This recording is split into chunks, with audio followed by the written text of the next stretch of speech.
Menteri Sekretaris Negara Prasetyo Hadi menegaskan belum ada usulan apapun yang masuk ke istana maupun Kementerian Sekretariat Negara terkait wilayah daerah istimewa. Hal itu ditegaskan Prasetyo menyusul adanya usulan menjadikan Kota Solo atau Surakarta menjadi daerah istimewa. Berkenaan dengan masalah usulan daerah-daerah istimewa, terus terang saja belum ada yang masuk ke istana maupun setnek. Yang kami pahami, usulan-usulan itu masuknya ke Kemendagri, kata Prasetyo kepada wartawan Jumat 25 April 2025. Meski belum masuk sampai ke istana atau setnek, Prasetyo mengakui bahwa memang usulan-usulan tersebut sudah banyak dan tidak baru ini saja terjadi. Menurutnya, usulan tentang pemekaran wilayah baik provinsi, kabupaten atau kota, termasuk usulan status daerah istimewa memang sudah ada. Tapi tentunya kita tidak perlu gegabah, pelan-pelan, usul kita pelajari. Kita cari jalan terbaik, terutama kita harus memperhitungkan banyak faktor. Banyak faktor manakala usulan-usulan tersebut kita akomodasi. Kita akomodir karena tentu apapun keputusannya dia akan mengandung konsekuensi, kata Prasetyo. Misalnya terjadi pemekaran DOB, daerah otonomi baru. Tentu perangkat-perangkat kelengkapan pemerintahan juga akan perlu diadakan. Nah, yang begini-begini tentu akan terus kita diskusikan bersama-sama dengan kementerian terkait kita cari jalan keluar yang terbaik seperti apa, sambungnya.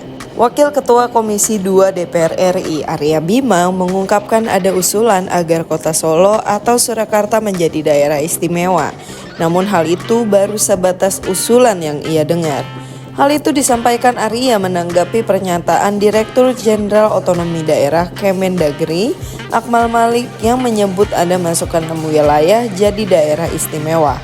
Akmal menyampaikan hal itu dalam rapat bersama Komisi 2 DPR di Komplek Parlemen Senayan, Jakarta, Kamis 24 April 2025. Sampai dengan bulan April 2025, izin kita mendapatkan banyak PR, ada 42 usulan pembentukan provinsi, 252 kabupaten, 36 kota, ada 6 yang meminta daerah istimewa, juga ada 5 yang meminta daerah khusus, kata Akmal dalam rapat. Berdasarkan aturan yang berlaku, kata dia, Kemendagri tidak bisa serta-merta memutuskan melakukan pemekaran terhadap suatu wilayah. Begitu pula dengan memutuskan menjadikan sesuatu daerah dengan otonomi khusus. Menurut dia, pihaknya masih akan melakukan verifikasi dan kajian akademik untuk kembali diusulkan kepada DPR RI. Tentu izin sekali lagi ini merupakan PR kita bersama karena undang-undang mengamanatkan agar pemerintah dan DPR untuk melakukan langkah-langkah informasi ke depannya, katanya. Menanggapi hal itu, usai rapat, Arya menyampaikan setuju saja jika sebuah kota dijadikan sebagai daerah istimewa. Namun, ia menegaskan harus dilihat kepentingannya di daerah tersebut.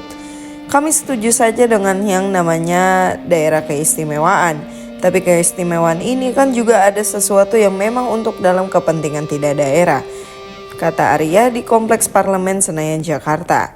Tapi daerah istimewa itu selalu ada irisan antara kepentingan global, kepentingan pusat, kepentingan regional, dan daerah, sambungnya.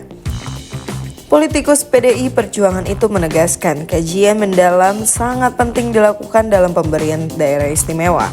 Pengkajian mengenai daerah istimewa itu suatu hal yang penting lagi karena kita tidak gegabah hanya karena faktor-faktor tertentu.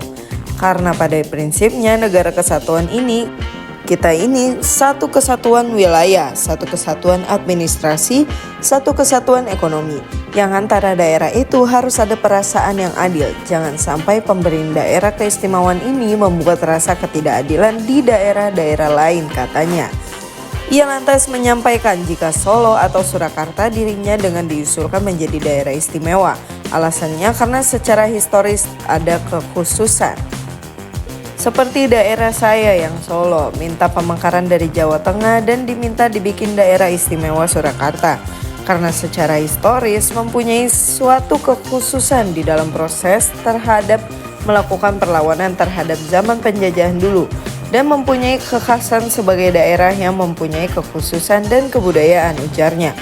Ia mengatakan sudah ada mulai keinginan agar Solo menjadi daerah istimewa. Akan tetapi ia mempertanyakan apa urgensinya.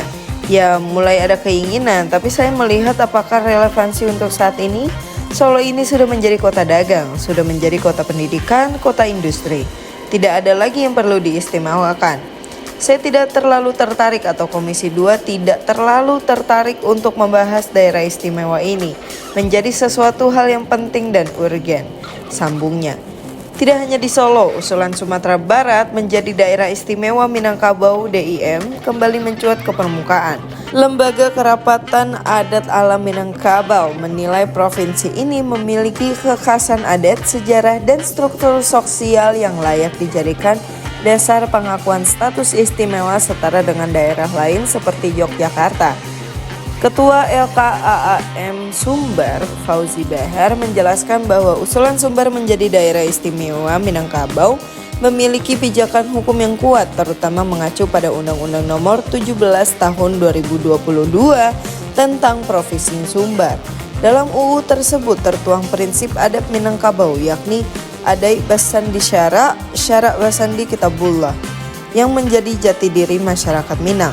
Prinsip ini menjadi dasar kuat bahwa sistem pemerintahan dan sosial budaya di Sumbar telah tertanam sejak lama dan layak mendapatkan pengakuan sebagai daerah istimewa, katanya dikutip dari Antara Jumat 18 April 2025. Salah satu keunikan lainnya ada sistem kekerabatan matrilineal, yakni garis keturunan dari pihak ibu yang masih dipegang teguh oleh masyarakat Minang.